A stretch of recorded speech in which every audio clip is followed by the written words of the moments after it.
If you ever felt that invisible punch to the gut when you're left out, maybe it's just a text message. Yeah. Didn't get returned. You see those little dots. Yeah. Then they vanish. Leaves you hanging. Right. Or something bigger. Exactly. Like a job rejection that feels, I don't know, really personal. Or even a friendship just fading out. Yeah. That raw feeling, that ache. Well, that's human rejection. And it's everywhere. As universal as feeling happy or sad, really. Absolutely. So today on the Deep Dive, we're going deep into the science of human rejection. It's profound. It's pervasive. It really is. Our mission, basically, is to pull back the curtain. Look at the biology, the psychology, the societal stuff, even how it shapes global things. We'll be touching on history, philosophy, different cultures. And AI. The role of AI in understanding it, maybe even helping with it. Which is, well, fascinating and maybe a bit scary, too. Definitely a double-edged sword there. We've sifted through a huge pile of sources for this. Neuroscience, history, you name it. So, okay, let's unpack this.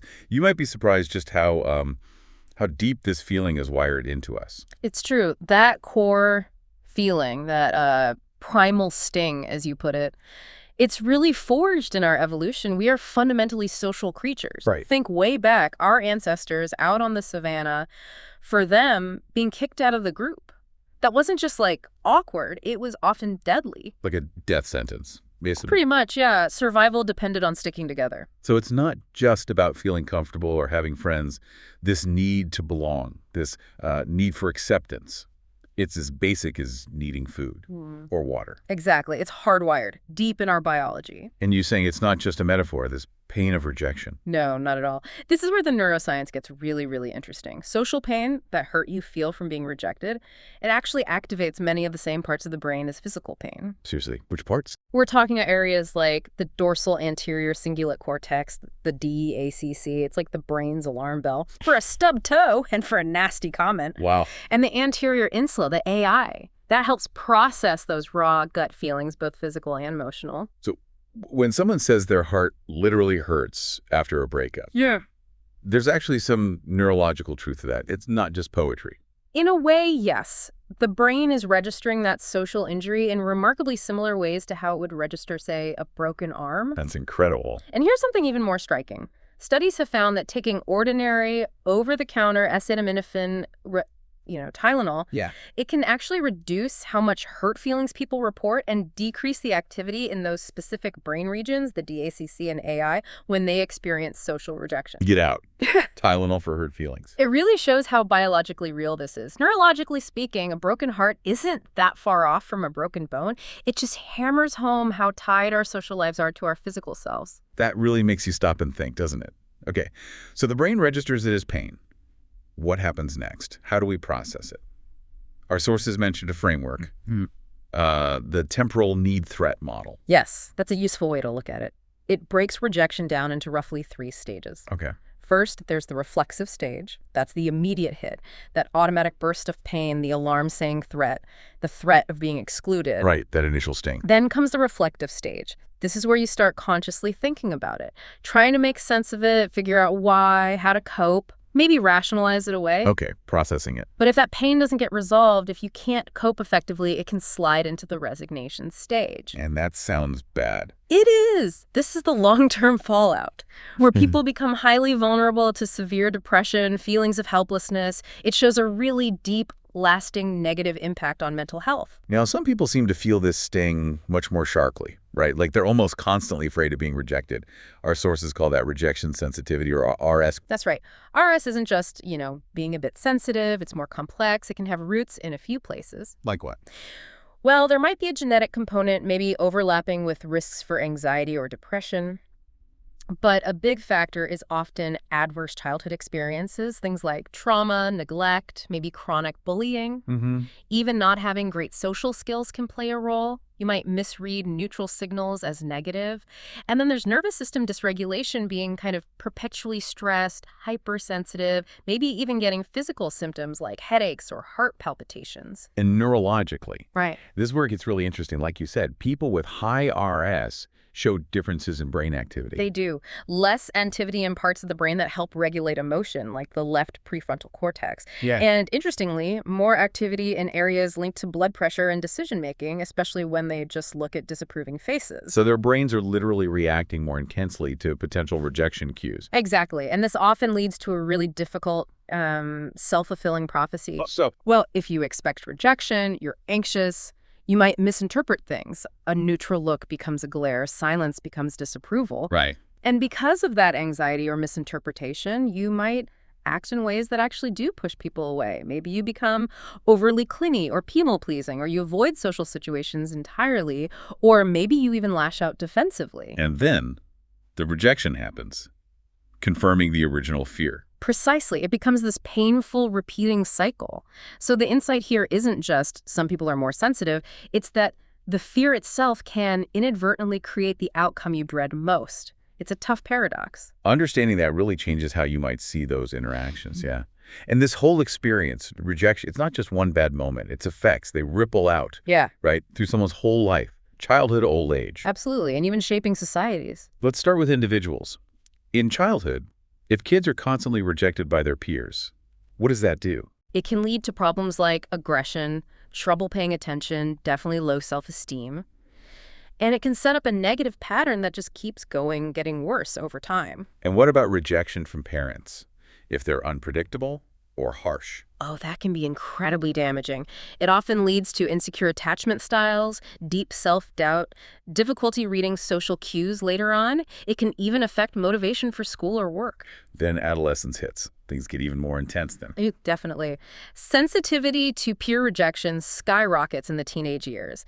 It's strongly linked to increases in depression and anxiety symptoms. Wow. And chronic rejection during these crucial years can actually sort of rewire the developing brain, makes it more reactive to social threats later in life. Rewire the brain. Yeah, it's thought to be a mechanism that contributes to long-term mental health issues, increases risk for really serious problems like suicidal thoughts or behavior, criminal activity, substance abuse. And it doesn't just stop when you become an adult, I assume. Not at all. Romantic rejection, for instance, consistently rated as one of the most stressful things people go through. And guess what?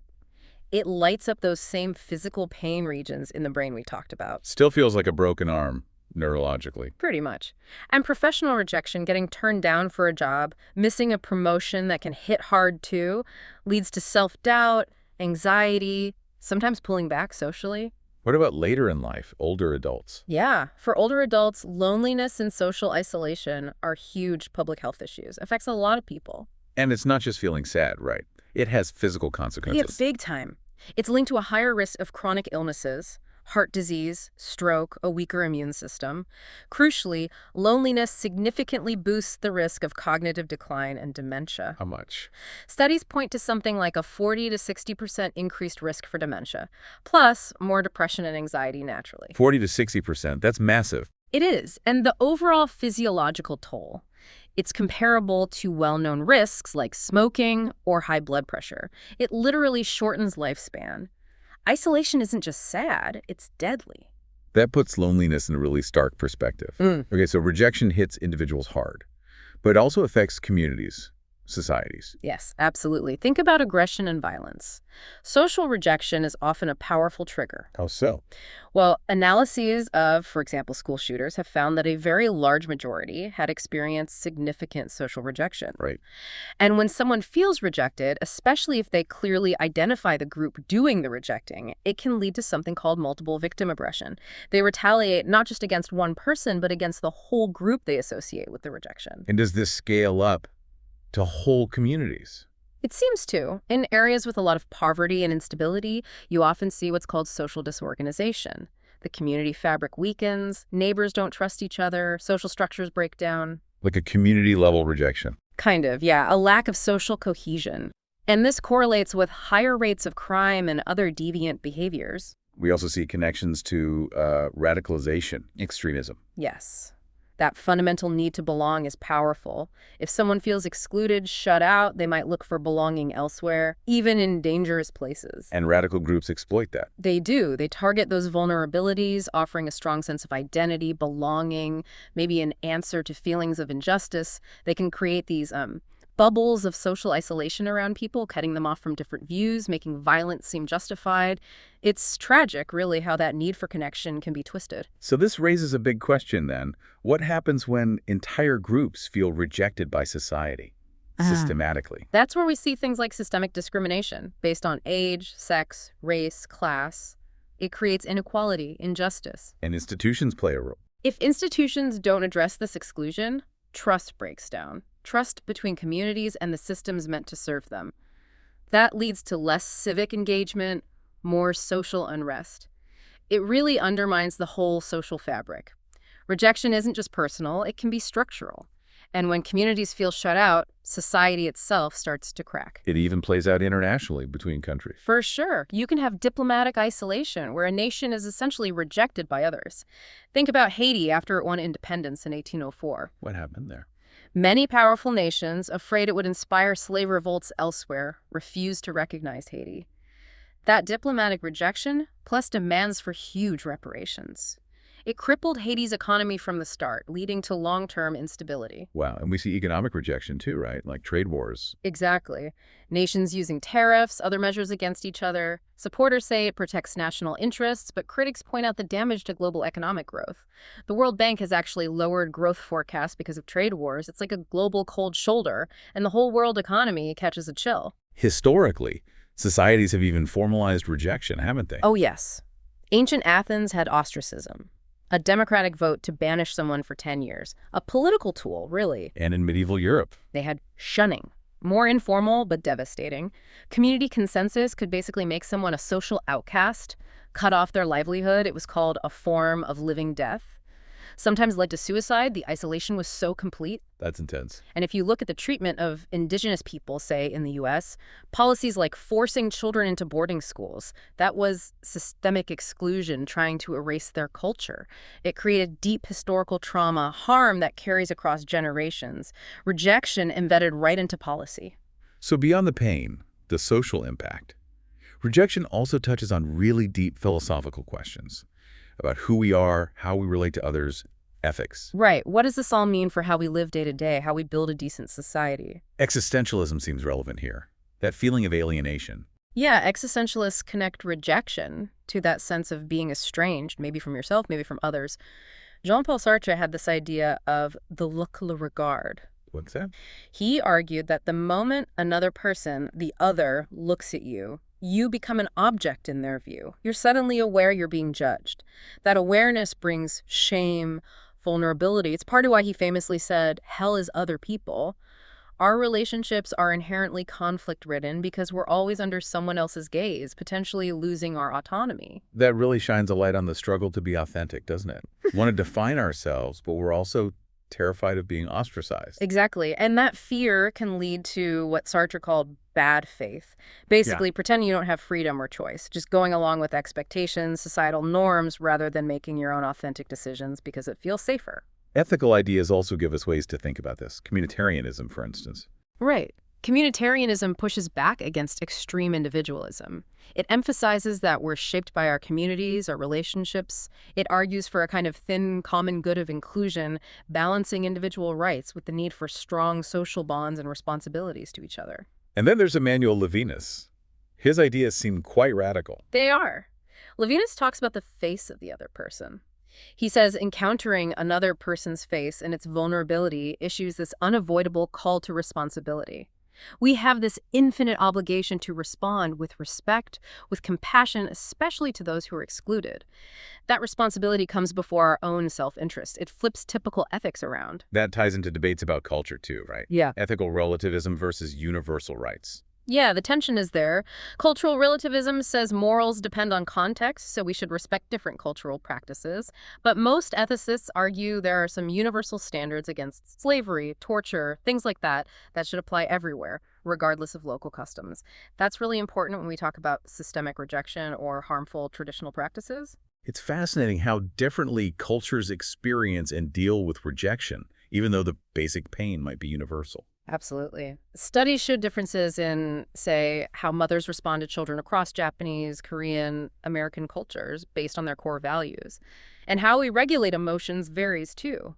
Some East Asian cultures might value suppressing emotions for harmony, whereas American culture might see that as unhealthy. And what about shame versus guilt cultures? Or honor cultures? Right. In collectivistic cultures, often described as shame or honor cultures, group harmony is key. Rejection there can be utterly devastating. It doesn't just affect the individual, it reflects on the entire family or group's honor. Communication tends to be more indirect to avoid causing shame or losing face. Group success often trumps individual expression. Which leads us towards ethnocentrism, Yeah. that tendency to favor our own group. Yeah, the basic human bias. In-group, good, out-group, suspect. We tend to see our own group's ways as normal or superior and view outsiders with contempt or suspicion. This fuels conflict, explains why groups might reject or try to eliminate other cultures. It's tied to attributing our successes to our own merits, but others' failures to their flaws, while excusing our own group's mistakes. Okay, so given all this, Yeah. the biology, psychology, society, philosophy, where does AI fit into the picture? It seems like it could be used to understand rejection better. It's definitely a tool being used for analysis and prediction. AI is incredibly good at processing huge amounts of data and spotting patterns. But that comes with risks, right? Algorithmic rejection. Absolutely. This is crucial. AI algorithms learn from the data they're trained on. If that data reflects historical biases, systemic inequalities, the AI will learn those biases too, and it can amplify them. Yeah. So an AI used for credit scoring might unfairly deny loans to people from certain neighborhoods if the historical data showed defaults there, even if the reasons were systemic. An AI hiring tool might downgrade resumes with names associated with certain demographics if past hiring was biased. AI isn't neutral. It can automate and scale up discrimination. So algorithmic rejection is a real danger. But AI can also be used for good here, like predicting who's at risk. Yes, there's promise there. Machine learning models, things like random forest, gradient boosting machine, are showing they can be quite accurate at predicting loneliness or social isolation risk, especially in older adults. How do they do that? By analyzing lots of data points, demographics, health records, sometimes even real-time data from wearables like activity levels or sleep patterns, identifying people at high risk early on allows for intervention before things get severe. That's potentially very powerful. And what about understanding emotions or biases? There's emotion AI, or affective computing. It tries to analyze facial expressions, voice tone, language sentiment to gauge emotional states. And some research, surprisingly, found that large language models were actually better than some specialized therapy chatbots at spotting and helping correct cognitive biases. Like the just world bias. Exactly. That belief that the world is fundamentally fair so people get what they deserve, which often leads to blaming victims. AI showed flexibility in picking up on these complex patterns and offering corrections. Okay, so analysis and prediction. What about actual intervention? Using AI to help people feeling rejected or isolated. That's another big area of development. AI-powered wellness apps, chatbots. Think Wobot, Uperper, Wysa. They offer 247 mental health support. How do they work? They use natural language processing to simulate conversations, track moods, offer techniques based on cognitive behavioral therapy, CBT, provide motivational support. For some people, the anonymity is huge. It reduces the stigma of seeking help. Can AI actually be empathy? Well, it can simulate empathy very effectively. Some studies suggest AI can generate responses that feel consistently caring and validating, sometimes even more so than busy human experts, because it can process subtle cues and respond objectively. But it's not real empathy, right? No, absolutely not. And that's a key limitation we need to talk about. But in certain contexts, that simulated empathy, that validation, can be genuinely helpful. What about using tech like VR? Yes, immersive tech like virtual reality is being used to build empathy. Programs like Meta's VR for Good or others put you directly into someone else's shoes, letting you experience their perspective firsthand. It can create a much deeper emotional understanding than just reading about something, helps bridge divides. But alongside all this potential, there are major ethical issues. We touched on bias amplification. Huge concern. If the training data is biased, the AI will discriminate. It can perpetuate cycles of rejection against already marginalized groups. Needs constant vigilance. And privacy. These apps collect sensitive data. Extremely sensitive. Text messages, voice recordings, mood tracking, sometimes even physiological data. We need really robust data protection, clear consent on how it's used. The potential for misuse is significant. And the lack of real empathy. What's the risk there? The risk is creating a false sense of connection. Users might start relying too heavily on these AI companions, substituting them for real human interaction. That could actually worsen isolation in the long run, hindering the development of genuine social skills and relationships. Plus, AI doesn't have real judgment, does it? Exactly. It follows algorithms. It lacks human intuition, ethical reasoning, nuanced understanding of complex situations. It could give inappropriate or even harmful advice in a crisis. And regulation is lagging way behind the tech development. We need safeguards, human oversight, especially in therapy. Okay, so acknowledging all that complexity, how do we actually mitigate rejection's impact on an individual level first? Psychological help is key. Therapy works. CBT helps challenge those negative thoughts, reframe rejection. DBT teaches skills for managing emotions, handling difficult interactions, being mindful. Group therapy, too. Yeah, group therapy can be great. Provides connection, reduces isolation, lets you practice social skills in a safe space. And building resilience. How do you do that? Cultivating a growth mindset is powerful. Seeing rejection not as, I failed, but as, okay, what can I learn from this? Also, self-compassion, being kind to yourself, basic self-care. Mindfulness helps you stay present, stop dwelling on past hurts. What if someone really struggles with the social interaction part? Social skills training can make a big difference. Learning how to read cues better, start conversations, navigate boundaries. This directly targets that self-fulfilling prophecy cycle we discussed, gives people tools to connect. Okay, that's the individual. What about bigger picture? Community, society? We need to actively promote social inclusion. Tackle exclusion in all its forms, economic, social, political. Ensure everyone has a voice, dignity, access to opportunities. Laws. Education. Both. Anti-discrimination laws and policies are fundamental, but also education teaching diversity, equity, inclusion in schools, workplaces, changing hearts and minds alongside rules, and specific public health programs like for isolated older adults' home visits, community support referrals, they're vital. And AI. Can it help with mitigation if used carefully? It could, but it must be developed ethically. A fairness by design approach from the start, using diverse data, building fairness checks into the algorithms, constant auditing for bias. The goal is AI as a tool for inclusion, not against it. And as a support tool. Yeah, AI can definitely expand access to mental health support, be a complement to human therapists, not a replacement. Offer immediate, non-judgmental help, especially for people who face barriers to traditional care. Could it even help train us to be more empathetic? Potentially. Yeah. AI simulations, role-playing scenarios, they could help people practice understanding different perspectives, navigating tricky social situations, enhance our own emotional and cultural intelligence in a controlled way. Wow. So wrapping this up, the science of human rejection, it really shows us something fundamental, doesn't it? It's universal, it's literally painful, it's woven into our evolution, our psychology, our societies. It really is multidimensional. We've seen its historical uses, the philosophical takes on alienation, the ethical calls for inclusion from thinkers like Levinas. It touches everything. And the whole point of this deep dive, really, is to give you, the listener, a clearer understanding, something you can apply to your own life, your relationships, how you see society, even global events. Recognizing how pervasive rejection is, how deep its effects run, that's the first step towards targeted interventions, towards building genuinely inclusive communities. It feels critical for shaping our future, too. If we want a healthy, prosperous society, we need to value inclusion, empathy, justice. We need leaders who get that deep human need for belonging, who actively fight discrimination, who can foster cohesion. And maybe there's an even bigger connection. A society that values inclusion, that practices empathy towards its own members, perhaps it's more likely to extend that care outwards, towards the environment, for instance. That's a powerful thought. Understanding that the planet's health is tied to our health, our relationships. What if understanding the science of human rejection isn't just key to our personal well-being, but holds a key to the future of our world? This is DigitView.